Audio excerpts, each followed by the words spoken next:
Sanitário 2 dos anos 2001 a 2006, né?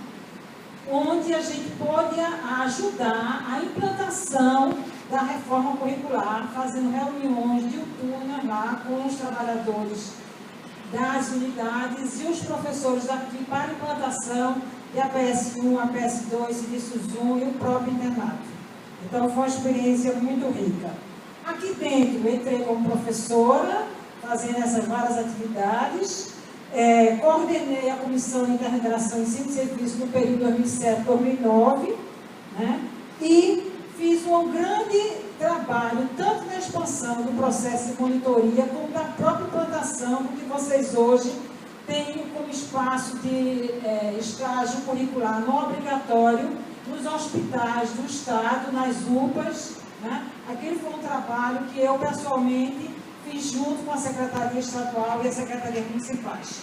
Né? Como o meu tempo acabou, ao longo do tempo, a gente vai se apresentando um pouco mais, porque vocês até já conhecem, nesse período mais recente, quem sou eu. Obrigada.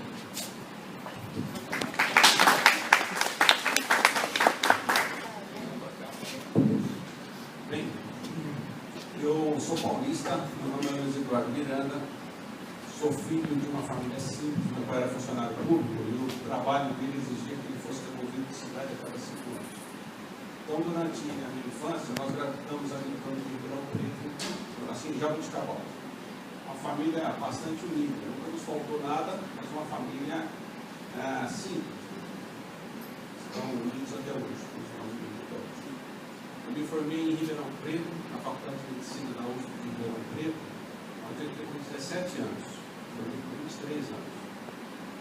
E lá também fiz a minha residência em cirurgia do aparelho digestivo.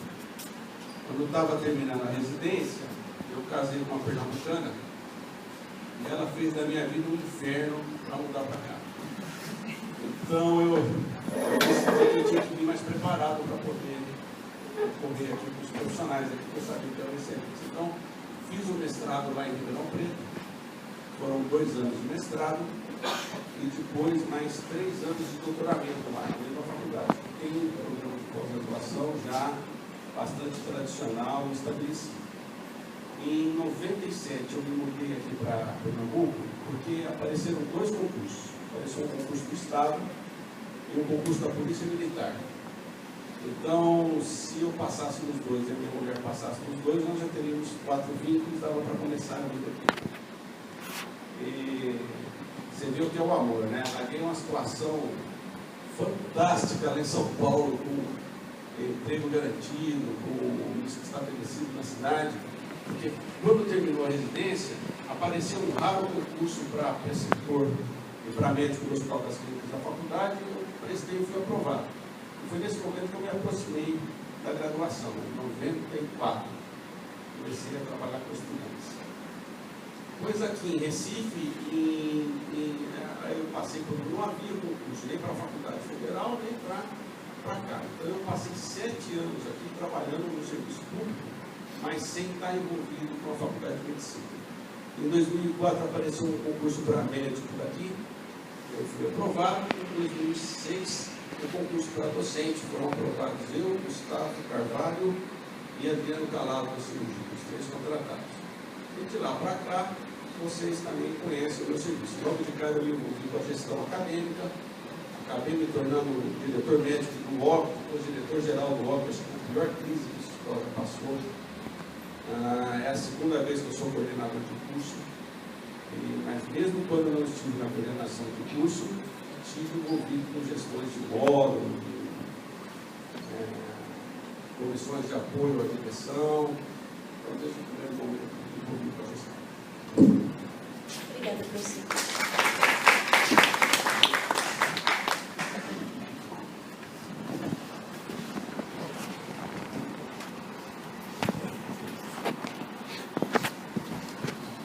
Primeira pergunta sobre financiamento. Uma das maiores dificuldades apontadas pela atual diretoria é o subfinanciamento do governo em relação ao repasse financeiro para a FCM. Dessa forma, várias ações e melhorias da FCM não puderam ser feitas devido a esse problema.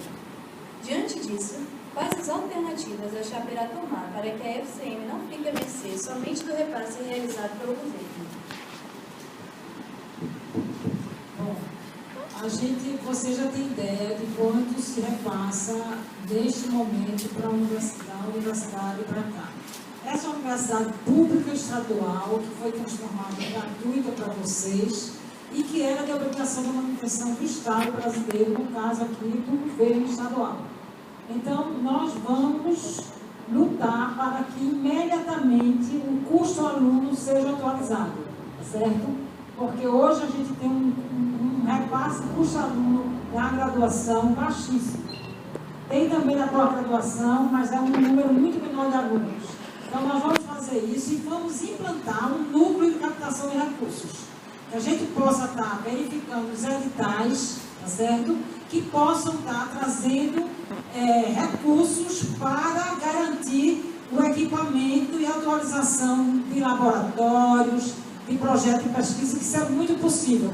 Agora, a manutenção da unidade, ela tem que ser garantida com verba do Estado, e para isso a gente vai imediatamente entrar no processo de articulação com a reitoria, com o governo, no sentido de atualizar o custo aluno, que eu não sei se vocês todos sabem, mas no momento é R$ 73 por aluno por mês. Bem, veja, o nosso orçamento anual, quem nunca ouviu, nem nunca pegou as nossas planilhas, ele é em torno de R$ 1.100.000 por ano. Isso, se contabilizado, o que o Hospital Oswaldo Cruz passa para nós por mês. Esse ano, é fácil saber quanto ele repassou. 0. Nós sobrevivemos até agora apenas com o dinheiro correspondente à gratuidade. O que dá, se contabilizado no final do ano, em torno de R$ 600.000 apenas. 95% desse orçamento ele é empregado no pagamento das obrigações trabalhistas de apenas 13 funcionários terceirizados, que são importantes para manter funcionando a pós-graduação, extensão, graduação, internato, limpeza e outras atividades. Quer dizer que a nossa situação orçamentária, ela é apavorante. Bem, existem alternativas, nós podemos buscar editais. A proposta dessa chapa que nós montemos uma equipe de busca ativa de editais, mas é claro que você não pode fazer o planejamento de uma universidade, de uma faculdade, somente baseado no que sai publicado em editais de fontes de pesquisa e de grandes empresas, né? Então, a saída para isso é o financiamento público. E o financiamento público, ele vem para a universidade, principalmente por meio de sua autonomia financeira, que é o que não existe aqui, que é a técnica que nós batemos e insistimos. Eu acho que essa não é uma luta apenas de uma direção, não é uma luta apenas de um sindicato ou de um diretor acadêmico, mas tem que ser uma luta de todos nós. Nós temos sim exigir de forma intransigente, de forma convincente, de forma realista, que o governo nos dê autonomia financeira e administrativa. Dê autonomia financeira e administrativa. Essa é a saída.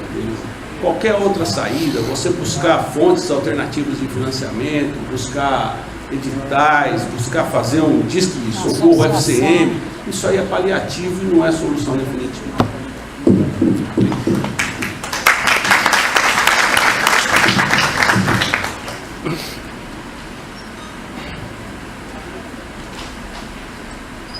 Segunda pergunta sobre ligas.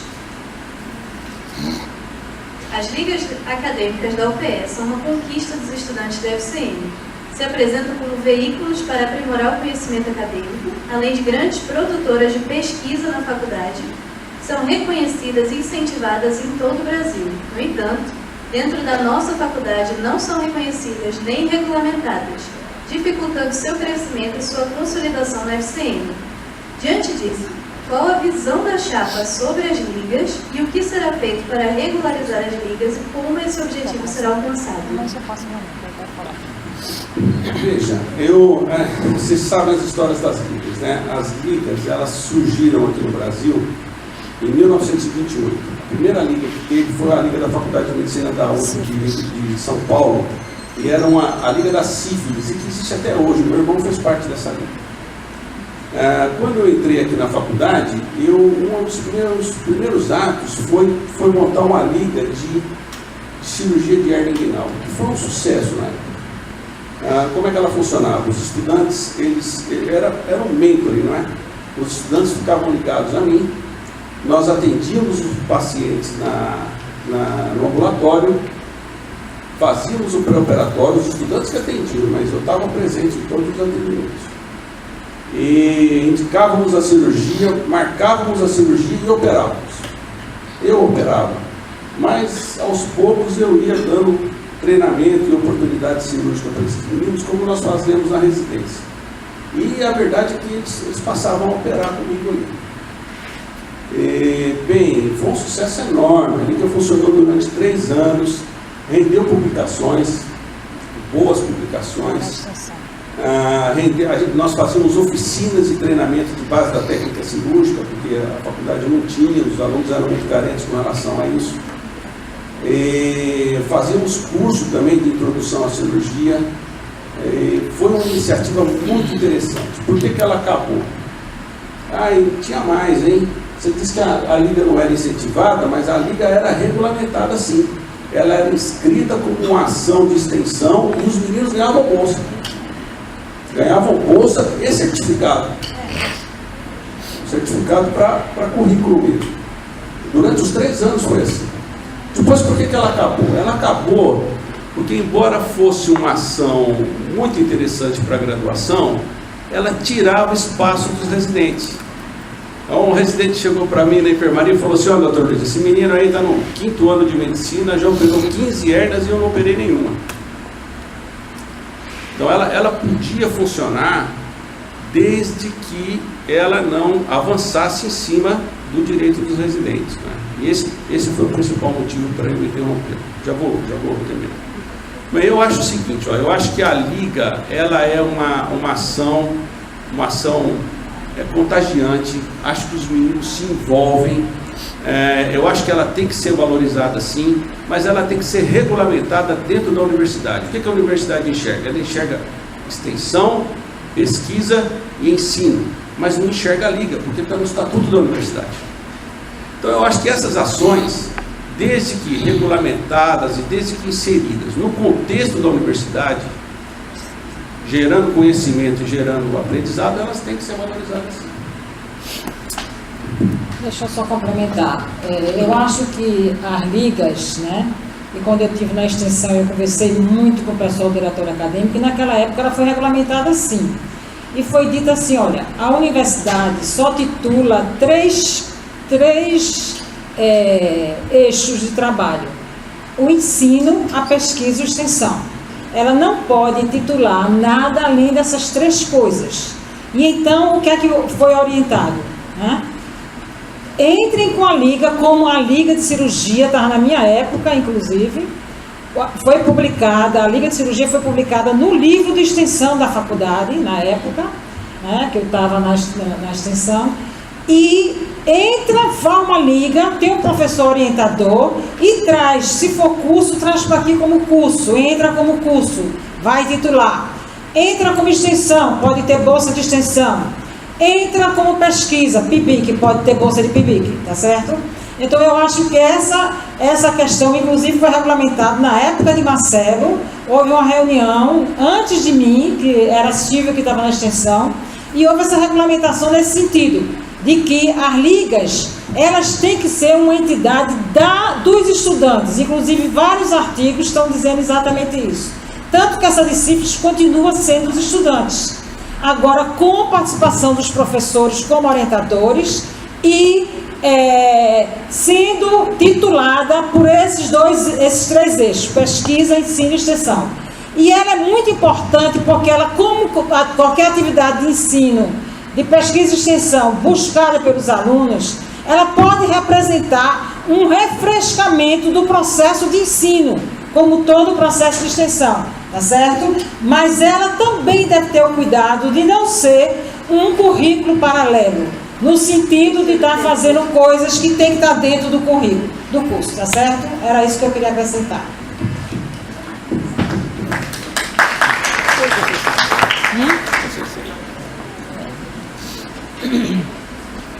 Terceira pergunta sobre infraestrutura. Mineirão atualmente está com 2 de suas maiores salas interditadas, prejudicando o andamento das aulas. Além disso, várias salas de aula possuem uma infraestrutura aquém do nível que a FCM merece, e também a biblioteca está em reforma, sem prazo para encerrar. Na verdade, a gente encerrou agora recentemente, depois de quase um par da forceps. O que você pretende e de que maneira mudar o panorama que hoje se encontra a infraestrutura da FCM? O que a chapa pretende e de que maneira?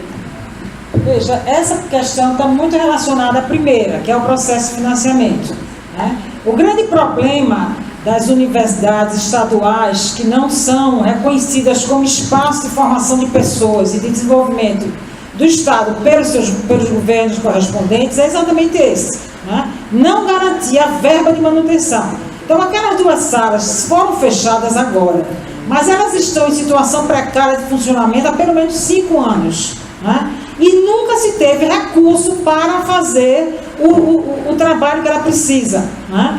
Então, o que a gente vai trabalhar é garantir imediatamente a atualização condizente com as necessidades de manutenção da infraestrutura, dos trabalhadores, do material de limpeza, do material didático, pedagógico, com essa equiparação, a atualização, aliás, do custo aluno, e lutar pela autonomia necessária, como foi dito na primeira resposta por Luiz Eduardo. E aí é uma luta de todos, tá certo? Para essa sala, imediatamente, o que é que foi feito? Né? Foi, no orçamento que a gente faz anualmente, sempre deixava algum recurso para graduação, pós-graduação, no sentido de garantir compra de livros, compra de equipamentos pedagógicos, didáticos, né? Para atualização disso aí, e alguma participação de professores em congressos e de alunos também. Só que agora a gente decidiu que a prioridade eram as salas, lógico. Então, por exemplo, a graduação esse ano não vai ter dinheiro nenhum para isso. Todo o recurso está sendo tirado da rubrica da graduação para colocar em outra rubrica, que é de construção, né, que é a capital, tá certo? Para que essas 2 salas sejam recuperadas.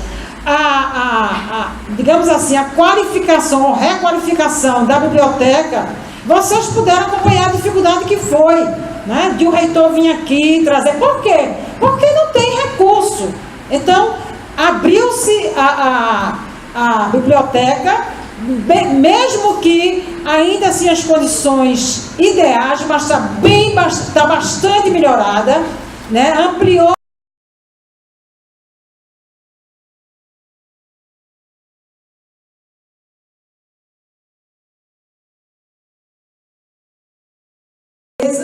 as salas estão melhor, as salas de estudo em grupo estão melhor ordenadas, tá certo? Mas a gente sabe que precisa de muita coisa. Para esse tipo de coisa, de recuperação de espaço, a gente pode conseguir em verba de editais. Mas para manutenção e evitar que as salas venham ficar como essas 2 ficaram, a gente precisa de dinheiro regular. E dinheiro regular tem que ser com financiamento mesmo. Ou através do custo aluno, que tem que ser imediatamente, também vai depender de uma luta de todos nós, ou através da autonomia, não só financeira, mas administrativa e política da universidade, que a gente vem vendo sendo perdida ao longo do tempo. Você quer falar? Essa pergunta é muito relacionada à primeira, porque para você fazer planejamento de investimento em infraestrutura, você depende de uma peça administrativa que se chama orçamento. Você não pode planejar suas ações se você não tiver orçamento disponível para poder fazer as licitações e ordenar as obras necessárias. Ora, nós não temos orçamento. Aliás, a universidade não tem orçamento. Outras unidades, por exemplo, as escolas de administração, mesmo as escolas de engenharia da universidade, elas têm o recurso de fazer esses cursos de MBA, que são cursos pagos, e o dinheiro reverte para a universidade. Agora, no nosso contexto, isso não é possível. Né? Nós temos, é claro, algumas atividades de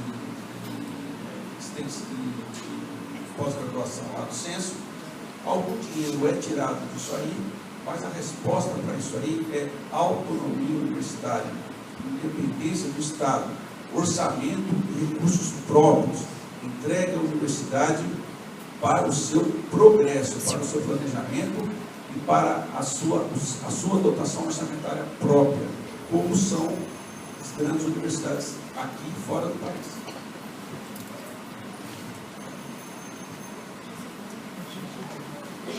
Quarta pergunta. Sobre pesquisa.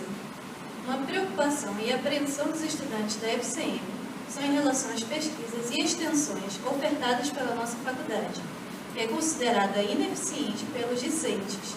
Diante disso, como a chapa propõe incrementar na visibilidade, acessibilidade e incentivo às pesquisas e extensões da FCM? Bom, gente, isso a gente pode colocar, digamos assim, em dois momentos. No primeiro momento, a gente precisa dizer para vocês que, embora tanto vocês sintam como eu também sinta, que a gente produz pouca pesquisa e faz pouca extensão, foi por conta da ampliação da pesquisa, da publicação, que o mestrado foi melhor avaliado, tá certo? E a CAPES conseguiu aprovar o primeiro doutorado dessa faculdade, tá certo? Que é o doutorado em Ciências da Saúde, que já teve um edital e tem 16 pessoas já cursando esse doutorado, tá certo? Por outro lado, né, qual é o grande problema de fazer pesquisa e fazer extensão? É a mobilização dos professores, especialmente dos coordenadores de módulos, tá certo? Para que isso aconteça, e aconteça, inclusive, na melhor forma, que é integrando o ensino, pesquisa e extensão naquele módulo, naquele momento de construção daquele saber, tá certo? Acontece que nós hoje estamos com 143 professores na ativa, quando deveríamos ter pelo menos 258, tá certo? Então, e por outro lado, nós temos um curso de medicina que tem 2 entradas de 75 alunos. Representa dizer que os professores se ocupam com a mesma atividade nos 2 semestres, todo o tempo. Então, além deles não terem muita motivação para pesquisa e para extensão, tá certo? Eles também não têm tempo para isso, porque pesquisar e fazer extensão precisa de tempo. Tempo para pensar, tempo para elaborar projeto e para encaminhar projeto, tá certo? Então, a gente precisa mobilizar os professores, mas a gente precisa ter mais professores. E professores que venham trabalhar na pesquisa, para a gente fortalecer. Mas a gente tem, pasmem, 37 grupos de pesquisa nessa faculdade. Então, houve uma ampliação, sim, tá certo? Mas ainda, ampliação essa que ainda não foi muito sentida, nem por vocês, nem por mim, por exemplo, tá certo? Eu acho que a gente tem que, sim, estar investindo mais nisso, porque isso é fundamental. Né? Investir na formação científica dos alunos a partir do primeiro período. Também o que ainda precisa ser revisto, que a gente precisa trabalhar na adequação do próprio currículo, o que a gente vem discutindo e com certeza no segundo semestre vai estar colocando em prática como trabalhar a formação científica dos alunos de medicina, tá certo? Então essa é uma questão que a gente está completamente atenta e que a gente acha que a atualização do quadro de professores e digamos assim, a recuperação do número de professores é muito fundamental para que a gente consiga fazer com que a gente tenha professores que se envolvam mais com a pesquisa e com a extensão. Veja, tem 1 minuto e meio para falar. Sabem aqui como é que funcionam as grandes universidades americanas, a maioria das europeias e algumas universidades brasileiras? Elas funcionam com uma entrada só por ano. E o curso é semestral, né? Então, durante 6 meses, o professor está envolvido com a graduação. Aquele time de professores ali que conduz aquele módulo ou aquela disciplina está envolvido com a graduação de primeira linha. Nos outros 6 meses, ele não precisa nem aparecer lá. Ele vai escrever os livros que ele quer escrever, ele vai cuidar das pesquisas que ele acha que tem que cuidar, ele vai fazer as suas atividades de extensão livremente, porque pesquisa, extensão, não são ações que você pode fazer na hora que você tem o tempo livre, no final da tarde, 1 hora por semana. Não é assim. Você tem que trabalhar com pesquisa e extensão integralmente. Além disso, se você pegar a relação de professores, alunos, entrada, você vai ver que aqui nessa universidade ela é altamente desfavorável. Então nós não temos massa crítica e tempo crítico para fazer pesquisa e extensão. A saída seria uma reforma universitária, mas aí ela esbarra interesses políticos.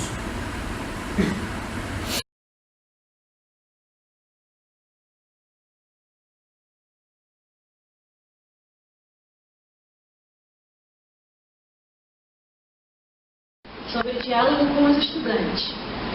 Algo percebido pelos estudantes nessa atual gestão da FCM foi a falta de diálogo com os estudantes, e quando essa relação era atingida, pouco se aproveitou.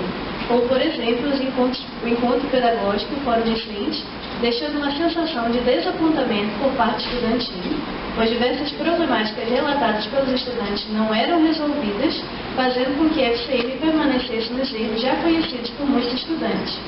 Diante disso, como a chapa propõe reativar essa relação com os estudantes e quais mecanismos irá realizar para conseguir tal objetivo?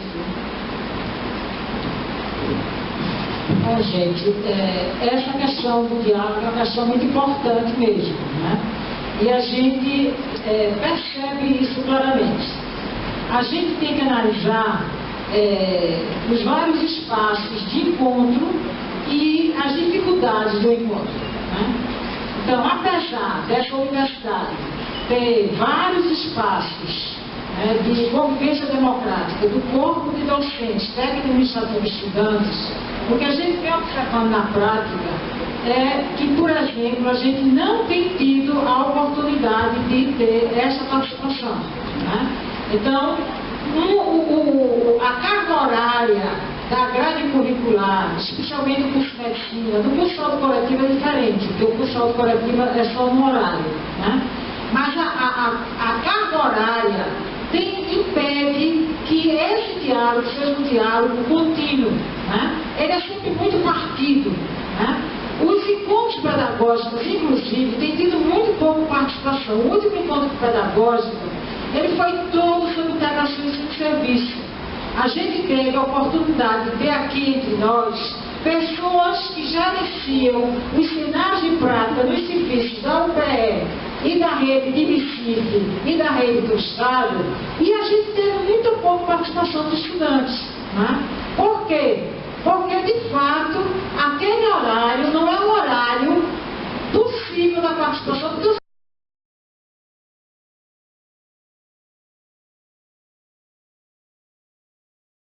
um compartilhamento de decisões e de reformulação de curso, tanto no curso da medicina como no curso da saúde coletiva, tá certo? Para que a gente continue cada vez mais se apresentando. Lógico que vir nos procurar para uma questão urgente, a gente está sempre à disposição, a gente nunca deixa de receber ninguém. Agora mesmo, pouco antes de vir para cá, eu recebi um grupo de alunos que está se formando para discutir uma questão que a gente já tinha discutido ontem com a comissão. Mas eu atendo, eu explico. Então, esse processo sempre acontece.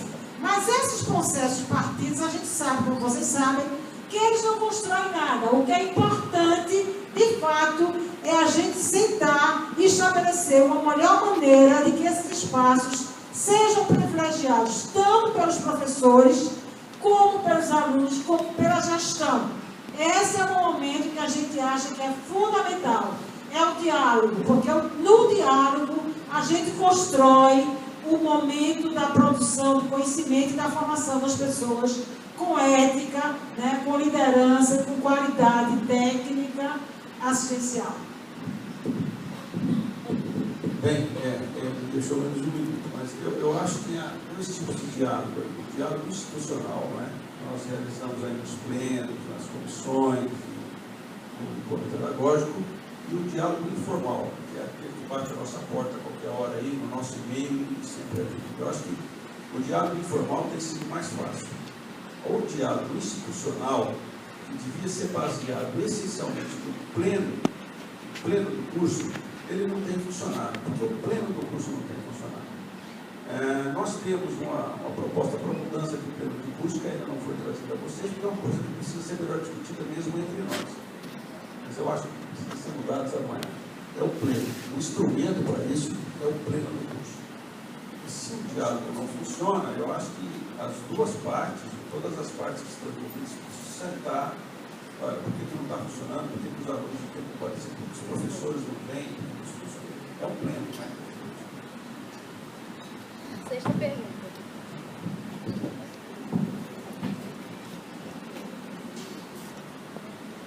Sobre campos de prática.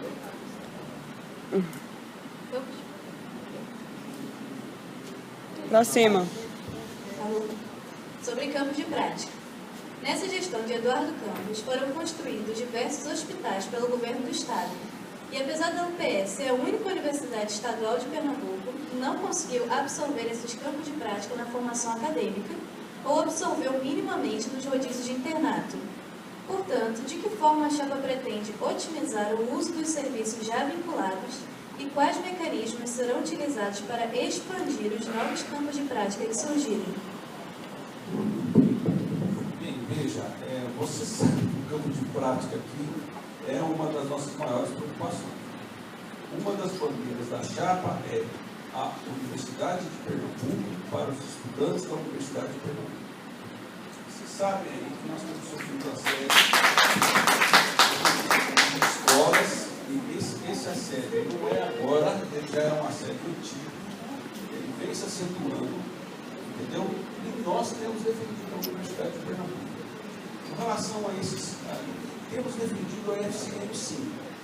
Não é uma defesa fácil, porque é uma defesa contra instituições políticas há muito tempo estabelecidas aqui dentro da universidade. Não é todo mundo que está disposto a comprar briga com essas instituições políticas que estão postas há muito tempo, e nós temos tido coragem de enfrentar. Os estudantes sabem disso. Agora, com relação ao panorama do Estado, vocês entendem que a situação é complicada, né? A saúde do Estado está toda na mão de um comando só. Está?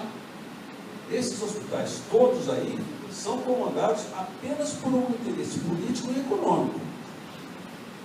E não quer compartilhá-lo com a Universidade de Pernambuco, que nem aparece nos fóruns de debate, de conversa. Nós temos procurado os canais, sim. Nós temos os canais de integração tanto com o Estado quanto com o município, e temos boa circulação nesses canais. Então, os nossos estudantes não estão totalmente excluídos dos cenários, não. Mas também não são cenários exclusivamente nossos, como são os nossos hospitais universitários. Agora, que há integração e há inserção, há. Da mesma maneira que há para outras escolas também. O que nós não conseguimos, o que eu acho que tem que ser discutido, viu, Maera, é que com o serviço público, os estudantes das universidades públicas, das escolas públicas, têm sim, do meu ponto de vista, que ter prioridade sobre os demais estudantes na inserção no serviço público. Mas nós não podemos exigir exclusividade disso. Veja, eu queria acrescentar que a gente tem espaço sim. E dizer para vocês que o espaço foi aberto nas UPAs e nesses hospitais, mesmo gerenciados por uma empresa, tá certo? Mas a gente, na reunião, né, de discussão desse cenário de prática com a Secretaria Estadual, nós abrimos dizendo, olha, isso é gerido por ele, mas é campo, é pago pelo Estado. Então é campo. Então nós abrimos a partir daí e hoje a gente tem nossos alunos em todos esses cenários de prática, certo?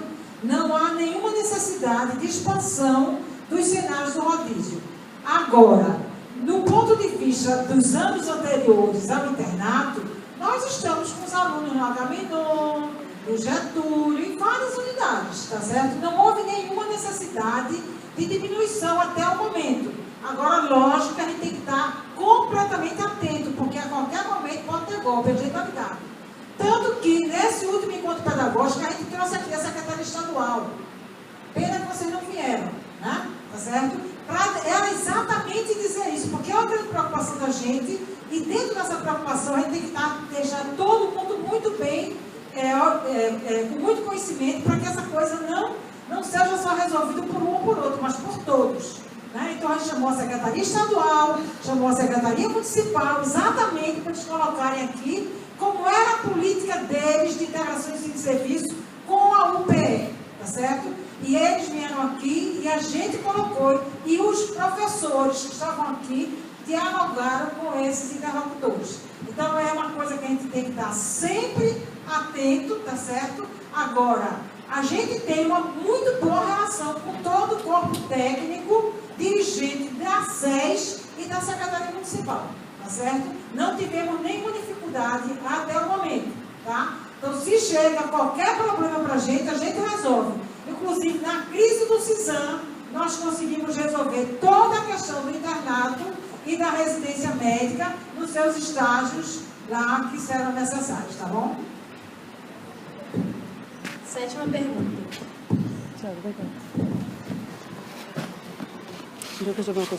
Sobre o internato.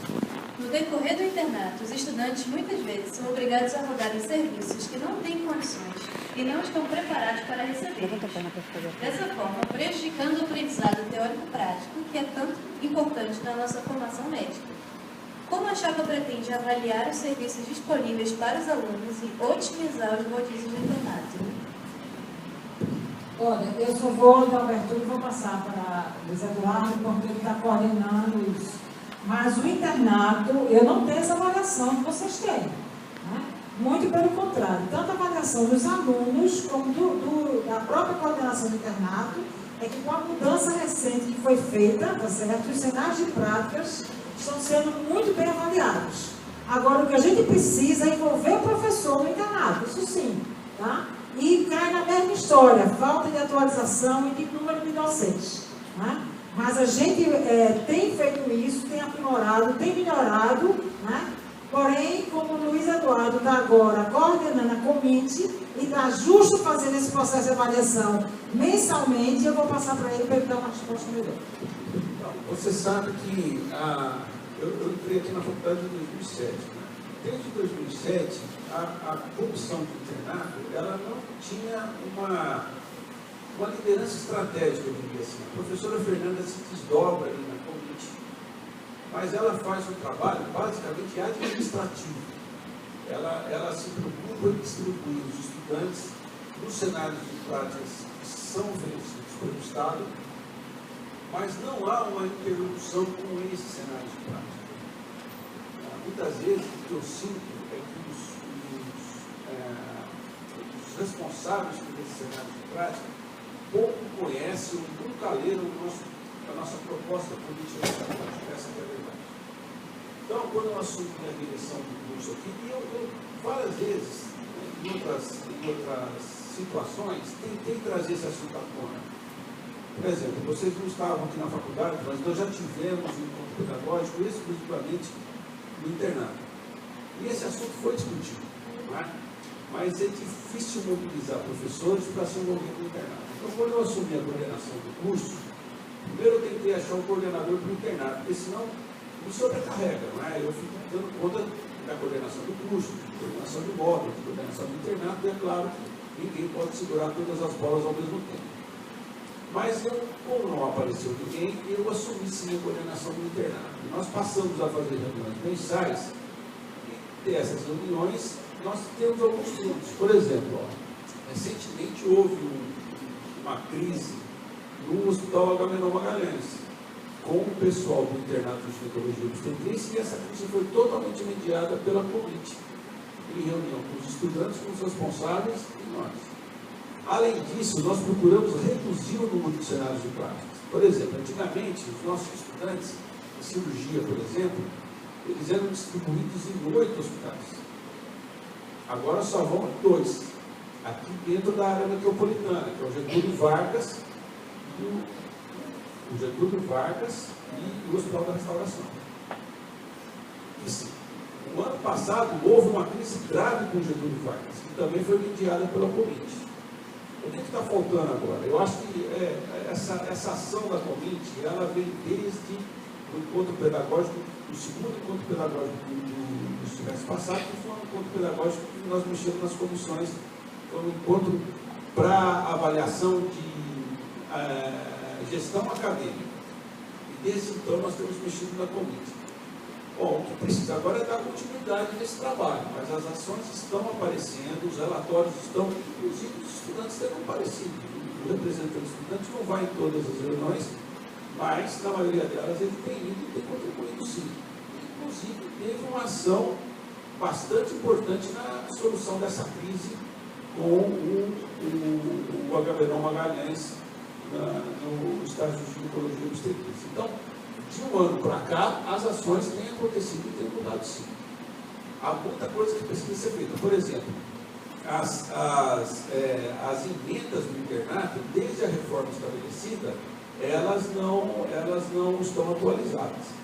Há ações também de mudança no internato de cirurgia. Você pode perguntar para os meninos. Eles têm complementação teórica agora, uma ferramenta de ensino à distância e avaliação que não se tinha antes. Então, a gente tem trabalhado, a Comit vem funcionando como nunca funcionou, e eu espero que esse trabalho tenha continuidade. Não, só dizer que o internato é muito importante e por isso ele tem que ser valorizado, mas não é só o internato, é o curso inteiro. Né? E aí, por isso que a gente tem uma proposta de fazer a gestão do curso inteiro aqui na FCM, não só a partir do 4º período como é hoje. Oitava e última pergunta.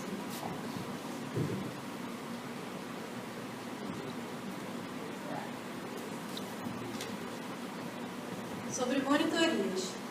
Sabemos que a monitoria é um importante aprendizado para os estudantes, tanto para monitores como monitorados. Em contrapartida, não é visto atualmente incentivos reais para os monitores. Por exemplo, não há abono de falta, não há o devido treinamento ou acompanhamento por parte dos professores, falta de promoção de pesquisa e extensão, falta de bolsa de estudos para os monitores, prejudicando o monitor em vários âmbitos e subutilizando o espaço da monitoria. Como a chapa pretende ampliar a assistência ao monitor? Olha, a monitoria, ela é uma atividade importante para os alunos, da mesma maneira que a extensão e a pesquisa. É na monitoria que se vislumbra a formação de novos professores, a partir do curso. Né? E assim que vem sendo trabalhado e que a gente quer dar uma aprimorada. A universidade, há pouco tempo, regulamentou, né, a monitoria, fez inclusive um manual do monitor, estabelecendo como atividade de ensino, estabelecendo regras, as atividades que os alunos devem ter, que não devem ter, tá certo? O papel do professor nas monitorias. E a partir de 2010, a gente vem trabalhando nisso e evoluiu. A gente ampliou o número de monitorias e conseguiu fazer com que uma boa parte dessas monitorias, e eu falo dessa monitoria da gestão da FCM, eu não estou falando da monitoria da gestão do ICB, que é de anatomia e tal, é outra questão, tá? A FCM, antigamente, tinha algumas bolsas, né, para monitoria. Essas bolsas não foram mais possíveis, elas eram irrisórias do ponto de vista do recurso, e isso a gente ficou trabalhando com a regulamentação da universidade no sentido de valorizar essa monitoria e garantir com que a titularidade fosse dada pela própria reitoria. Então, nós decidimos isso no plano do curso, com todos os representantes e coordenadores de módulos. E a partir daí, então, vários módulos que não pensavam em ter monitoria passaram a ter. Assim como também a gente começou a discutir com quem fazia monitoria antes para mudar o caráter. Vocês sabem que muito plantão quando passou a existir a lei do estágio, os plantões foram transformados automaticamente em monitorias, sem serem monitorias. Então, nós regulamentamos isso. Algumas ainda têm um pouco desse caráter, mas nós estamos discutindo com os alunos, com os professores, e estamos transformando lentamente isso em, de fato, uma monitoria como ela deve ser. Um espaço de aprendizado de aluno, no sentido deve ser docente. E ampliamos para áreas que antes não tinha, tá certo? Requalificando sempre dessa maneira. As monitorias que a gente tem acompanhado, elas têm dadas, os professores dão assistência aos alunos, sim. Os alunos não têm reclamado, tá certo? Então, eu tenho visto isso aí. Agora, o que a gente quer é, de fato, ampliar. E eu concordo que a gente tem que ampliar o número de bolsas, né? Porque para cada projeto de monitoria só existe uma bolsa. E o número de bolsas é limitado na universidade. Então, essa é uma batalha nossa, garantir bolsas sim para os monitores. Na mesma medida que a gente vai ampliar, já conseguimos ampliar a Bolsa PIBIC e achamos que devemos ampliar mais ainda. Porque essa é uma coisa que é importante. O curso de medicina é longo, as pessoas continuam no curso já numa determinada idade e precisam de ser remunerados. A gente sabe dessa realidade, né? Tá certo? Então, a gente acha que isso tem que acontecer. Tá? A questão do abono de falta, gente, não existe. Não existe, não pode ser feito. O que deve ser feito, tá certo? E o que a gente pretende fazer é rever a carga horária do curso, tá certo? De modo a permitir que o aluno possa ter essas atividades que são fundamentais, que complementam sua formação, tá certo? E que vai fazer com que ele seja um melhor profissional, sem se prejudicar no que é essencial que o curso deve dar. Trabalhar com a educação à distância, tá certo? E diminuir o momento presencial. O momento presencial se aquele exatamente necessário, deixando horas vagas em períodos para monitoria, pesquisa, extensão ou qualquer outra atividade complementar que é fundamental para a formação do médico. E aí, a gente inclusive ajudou na própria monitoria da anatomia a ser feito isso, mudando a carga horária verde de um dos módulos, tá certo? Para que isso fosse feito. Então, a monitoria, a gente vai investir fortemente nela, por conta de que a gente acha que esse é um momento importante para que o aluno seja formado. Obrigada, professores. A gente vai abrir para a pergunta da plateia. Peço à plateia que seja acolhida e breve nas perguntas, por ordem de inscrição. Com calma.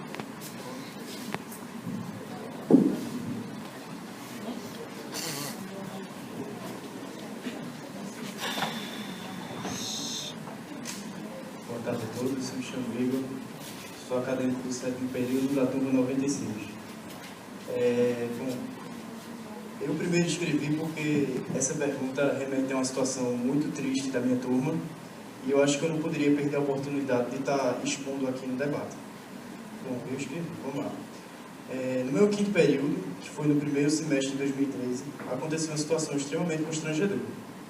Inicialmente, por uma divergência entre alunos e coordenador, que na época era o professor Luiz Eduardo, nós fomos literalmente abandonados pela coordenação. Não tivemos mini-jornada, faltavam professores para aplicar, fazer e contabilizar notas. Quem concluiu o nosso período foi uma professora da FENSG e não da FCM. Eu posso não ter conhecimento suficiente para dizer o que é bom em se tratando de pedagogia, mas posso garantir que essa foi, sem dúvidas, o pior momento da minha turma na faculdade. E sendo assim, eu gostaria de saber como vai ser quando houver divergências entre opiniões da direção e dos alunos. Nós seremos abandonados novamente?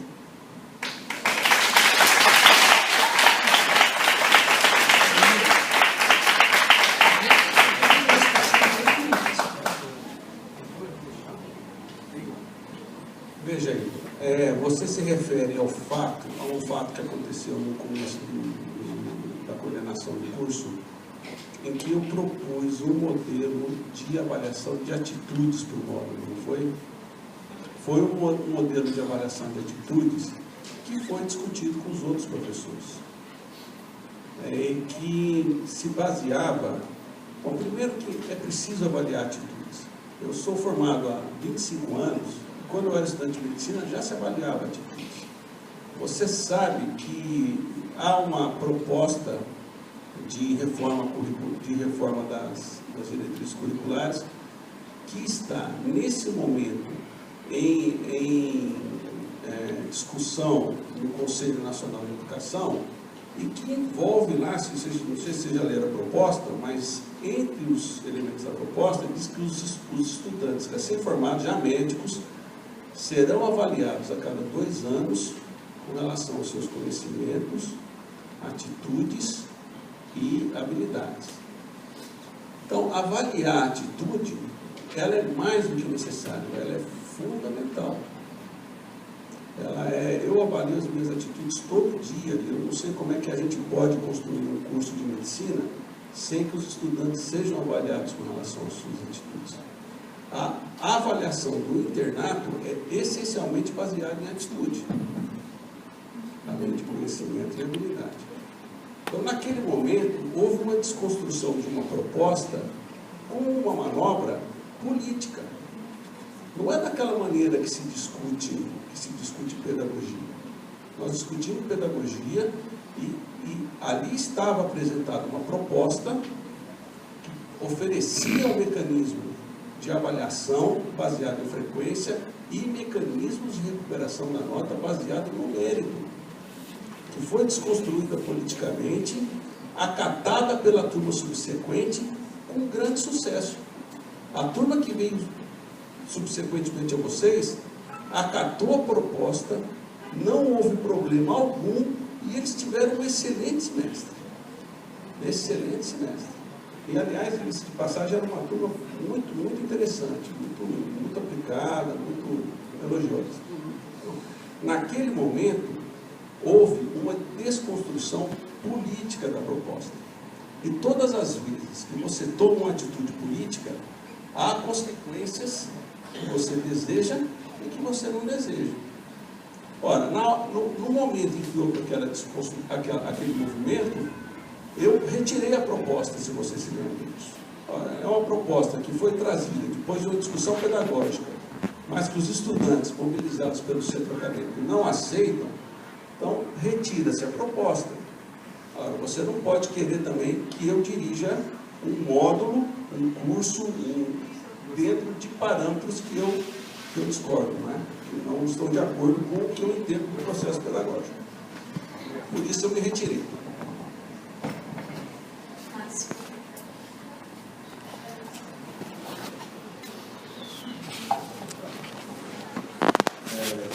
Boa tarde. Meu nome é Márcio, sou estudante do 10º período, estou atualmente também na pós-graduação do Renato da faculdade. A chapa remeteu uma pergunta atrás sobre pesquisa, incentivo a pesquisa aqui na faculdade, a ideia de buscar aproximação de mais professores aqui na faculdade, também na graduação. E isso realmente é uma ideia incrível, que torçamos para que a chapa que foi eleita consiga fazer isso. Mas eu gostaria de saber especificamente dessa chapa, como pretende fazer isso, como pretende tomar essa atitude, se a professora Bernadette, eu acho que vai bem lembrar disso, no CGA ocorrido em 2012, ela disse que a regulamentação da falta docente deve ser feita paralela à dos demais servidores. Vale lembrar os demais presentes que há no Estado de Pernambuco o Estatuto do Servidor do Estado. Todos os servidores do Estado, incluindo os docentes, estão inseridos no Estatuto. E nesse devido Estatuto, há previsto lá diversas punições aos servidores faltosos. Logo, os docentes da FCM também estão sujeitos a essas punições. Mas nenhuma punição aplicada na FCM, nenhuma. Nunca foi, e eu espero que não seja. Gostaria de saber como a chapa pretende mudar isso, uma vez que se posicionou contra a punição.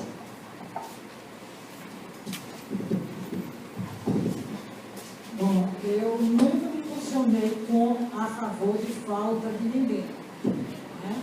Porque se eu me posicionasse a favor de falta de alguém, eu era mais faltosa. E eu não sou faltosa, eu trabalho e acho que todo mundo tem que trabalhar. Agora, a gente diminuiu o nosso trabalho, né? Porque a gente defende é uma aproximação com os pares, o diálogo. Não adianta eu estar querendo me contrapor às pessoas e brigar com as pessoas, tá certo? E no sentido de não resolver o problema. Então, nós enfrentamos o problema que era falta da atividade docente.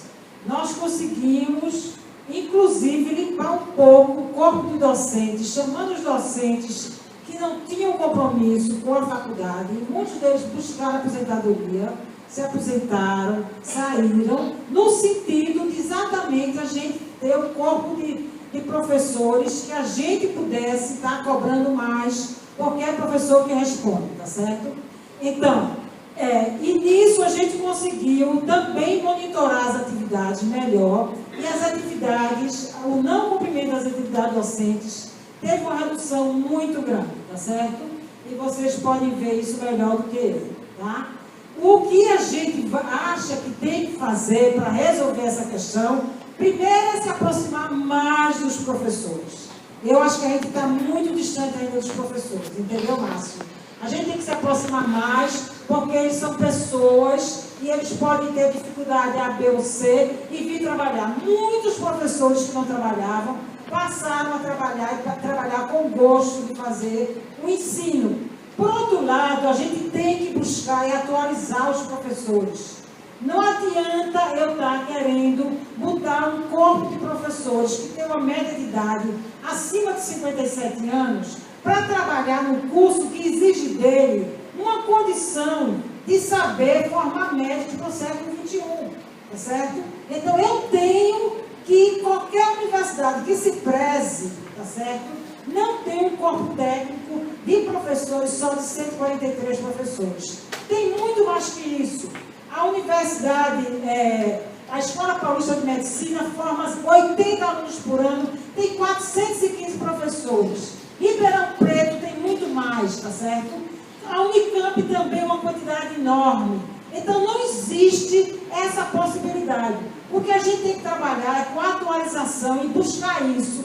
E nos unir para buscar concurso público para professores e técnicos administrativos, de modo que a gente tenha uma condição melhor de trabalho e que a gente possa se aproximar das pessoas e construir um espaço de trabalho adequado para todos nós. Isso é o que a gente vai fazer, com certeza.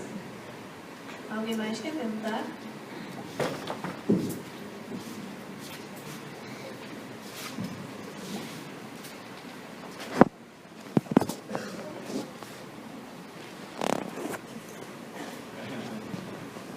Vocês pretendem continuar? Boa tarde, meu nome é Rafaela, sou da 2M agora, e a minha pergunta é: como vocês pretendem continuar em relação ao movimento interprofissional recentemente criado, tendo em vista a péssima avaliação feita pelos estudantes da UEM no passado, em quesito de organização, estruturas e até mesmo relevância do mundo?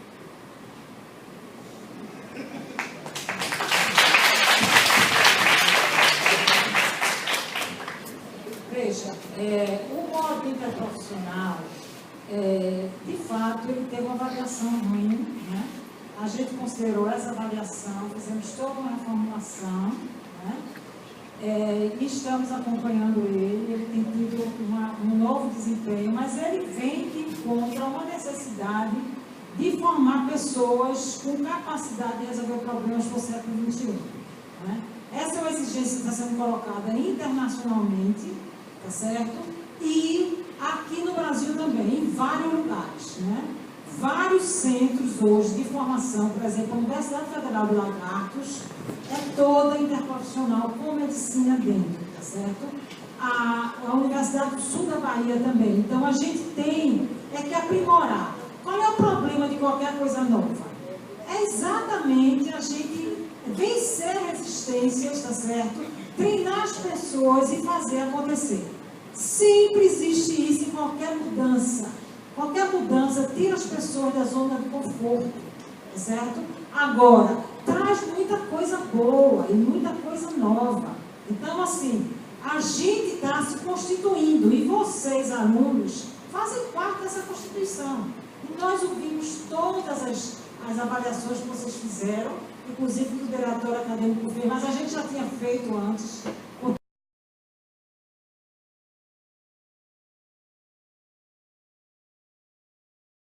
Proposta inicial. Então, uma avaliação cabível, legal, nós vamos ter daqui 5 anos, olha o que aconteceu. O que funciona ou não funciona. Agora, não dá para você fazer uma proposta inovadora como essa, mover montanhas para poder instalar e querer que depois de um semestre você tenha uma avaliação definitiva de que aquilo ali não funciona, ou funciona bem, ou funciona. Não é assim que as coisas... Só mais uma pergunta que o tempo voa. Para quem não me conhece, meu nome é Lucas, atual presidente do diretório. Atualmente, atual presidente do diretório. Olha, eu queria fazer 2 comentários e uma pergunta. O primeiro comentário, a questão do interprofissional, eu queria parabenizar pelo que vocês falaram, da questão de uma coisa nova, de uma coisa de novo que o Brasil todo pede. Eu queria parabenizar o ICB, que primeiro fez como eletiva, porque não teve que obrigar os estudantes, porque como é uma coisa nova, e a gente entende que com o começo é difícil, mas chegar ao ponto de obrigar, colocando o aluno ao ICB, como é colocado primeiro, como eletiva, para depois... São 3 perguntas, né? Já fizeram 3, você vai fazer outra pergunta? Não são 3 perguntas, é o tempo, não tem... Aí, outro comentário que eu queria fazer... vou passar uma pergunta. As questões das ligas. Vocês falaram que a faculdade reconhece as ligas como o tripé da faculdade. Como, por exemplo, a Liga de Cardiologia que deu para a extensão. Mas o grande questionamento que a gente tem é se a liga vai ser reconhecida institucionalmente legalizada pelos estudantes. E não a questão do somente o tripé. Porque uma coisa que a gente vê no Brasil inteiro são de ligas que a universidade apoiam e compram a briga. E aqui a gente não vê isso daqui, entendeu? Aí isso eu queria saber, além de apoiar as questões dos tripés que você falou, pesquisa, ensino e extensão, mas vai virar uma coisa institucional e a universidade brigar por isso. E o comentário que eu queria falar para finalizar é que uma das coisas que a chapa 2 mais falou enquanto passou em sala de aula foi que visse o histórico da outra chapa. Isso foi bastante batido. Então, com isso, eu também vi o histórico da chapa 2. E como eu vejo o histórico e conheço o histórico, quando vocês falam várias propostas como vocês estão falando, eu tenho um certo receio se isso realmente for cumprido. Espero que se vocês ganharem, seja realmente cumprido isso. Eu espero.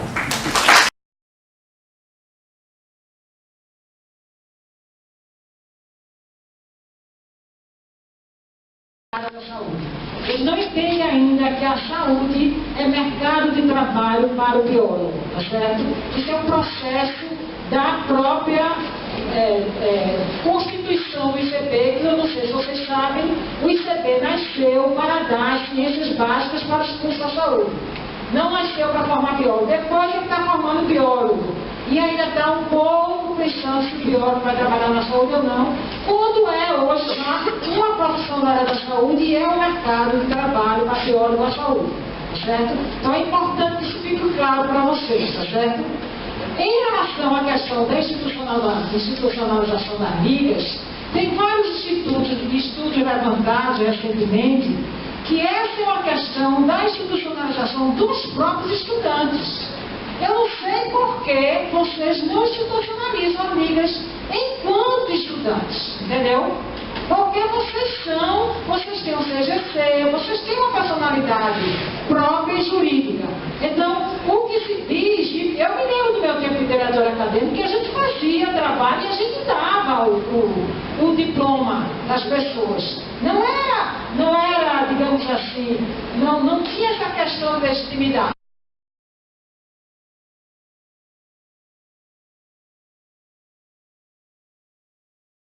Tá certo? Em relação à questão da institucionalização das ligas, tem vários estudos levantados recentemente que essa é uma questão da institucionalização dos próprios estudantes. Eu não sei por que vocês não institucionalizam as ligas enquanto estudantes, entendeu? Porque vocês têm um CGC, vocês têm uma personalidade própria e jurídica.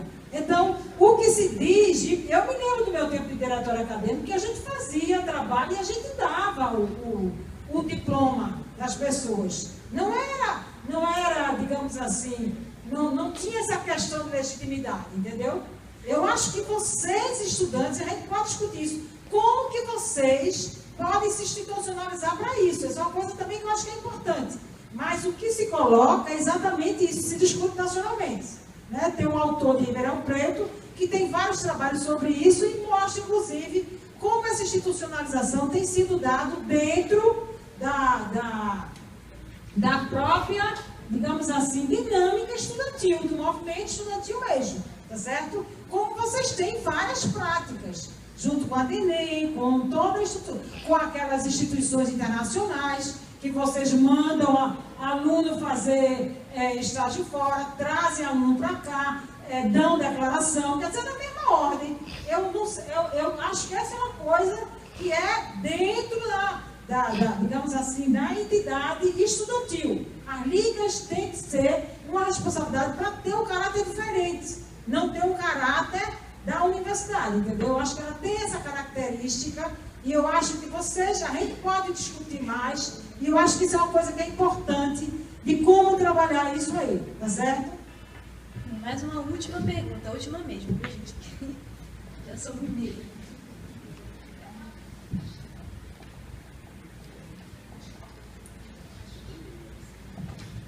Boa tarde, gente. Meu nome é Aline, sou de sétimo período. Vou só complementar a pergunta do meu colega Igor, porque eu também sou da turma dele. E eu acho que o senhor não respondeu a nossa pergunta, professor Luiz Eduardo. Aliás, até respondeu, porque o senhor falou que numa atitude política o senhor se retirou por uma divergência.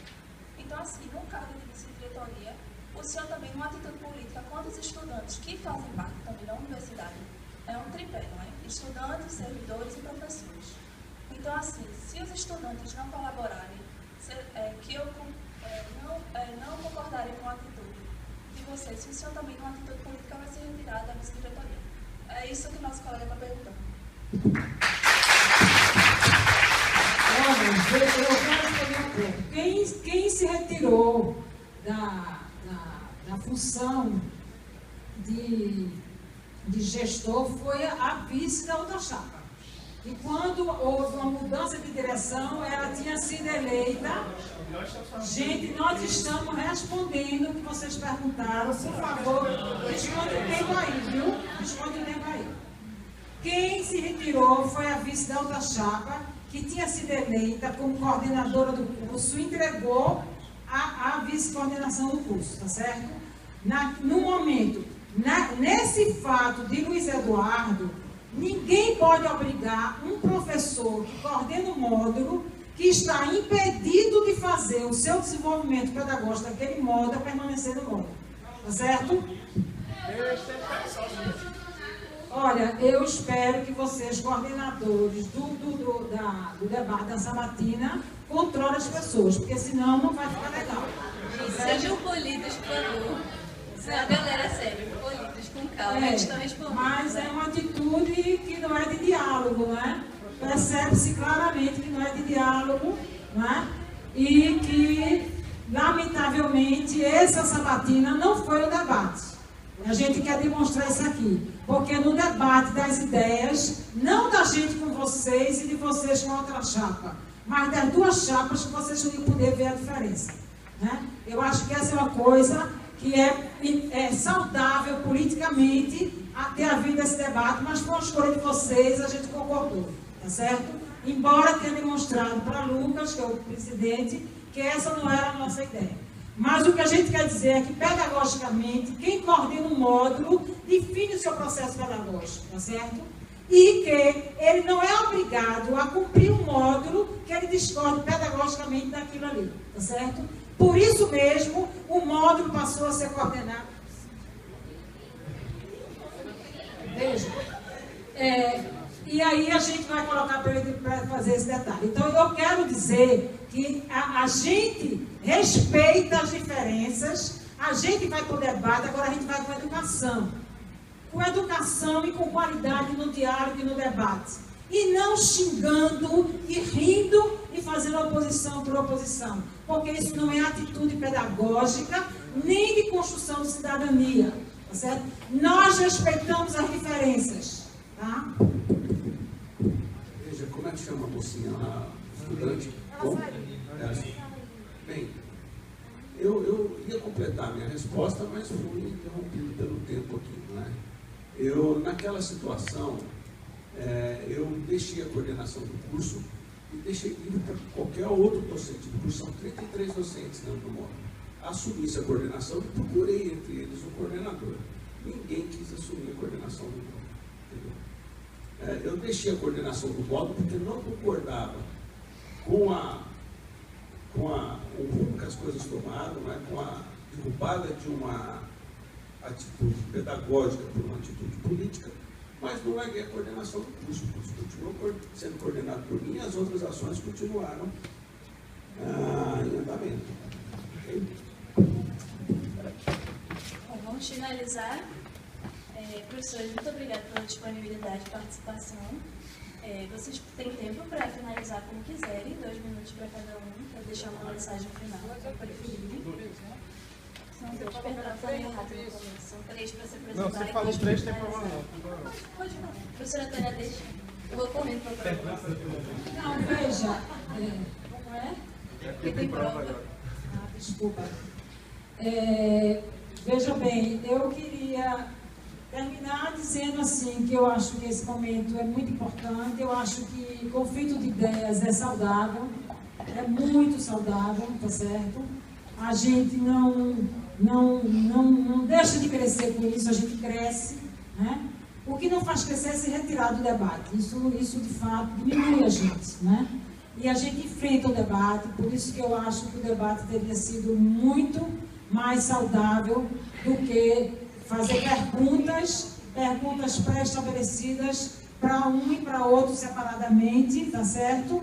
O que seria mais interessante ser os dois juntos para poder haver exatamente essa oportunidade.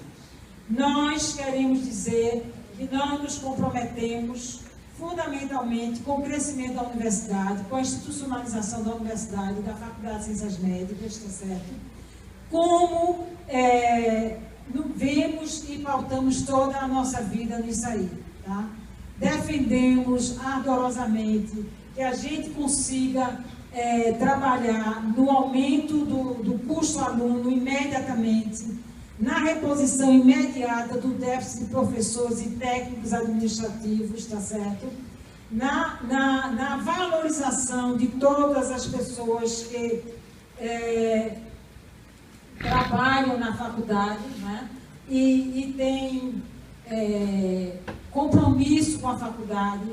Nos comprometemos de imediatamente também ir buscar a incorporação dos 3 anos de medicina que ainda estão sob gestão do ICB, de forma pactuada, colaborativa com o ICB, de modo que não haja nenhuma descontinuidade da própria prestação, do curso e das necessidades do ICB. Nos comprometemos a valorizar a graduação, a pós-graduação, tá? A residência médica, como a gente já vem fazendo, né? E de estar sempre aberto para discussão, para o debate e para fazer com que essa universidade continue formando pessoas éticas, humanas, que saibam cuidar de pessoas, tá certo? Era isso que eu queria dizer para vocês. E a gente tem muita confiança que a gente vai ganhar, tá certo? E que a gente vai estar chamando vocês depois para discutir o plano de trabalho conosco. Muito obrigada a todos vocês. Eu queria agradecer pelo convite. Eu acho que, embora seja uma mecânica que foi decidida unilateralmente, mas sempre acrescenta, o diálogo é importante, não é? Eu queria dizer que esse aqui é um momento muito especial da universidade e da própria FCM, quer dizer, do ponto de vista político, esse é o principal momento da história da universidade. É aquele momento em que nós podemos democraticamente, livremente, escolhemos os nossos representantes para a direção da escola. Eu acho que mais importante do que escolher esse ou aquele é vir participar do processo político, vir participar da discussão, vir no dia da eleição e depositar o seu voto na urna, porque nós passamos por um momento político nunca foi bom para a Universidade de Pernambuco, mas esse momento aqui é especialmente ruim. Então é preciso que o gestor que esteja aqui, ele tenha a legitimidade do voto de grande parte das pessoas que fazem a FC. Então é importante participar desse processo político, é importante trazer o seu voto, é importante escolher com serenidade, com tranquilidade e despido de qualquer sentimento que não seja o bem comum de toda a FC. Esse momento aqui é um momento que se apresenta a vocês de uma maneira muito especial. E vocês, mais do que convidados, vocês estão, acho que, moralmente obrigados a contribuir com esse momento. Eu peço que Deus ilumine a cabeça de vocês, que todos nós façamos uma boa escolha e que todos nós possamos continuar trabalhando pela FC.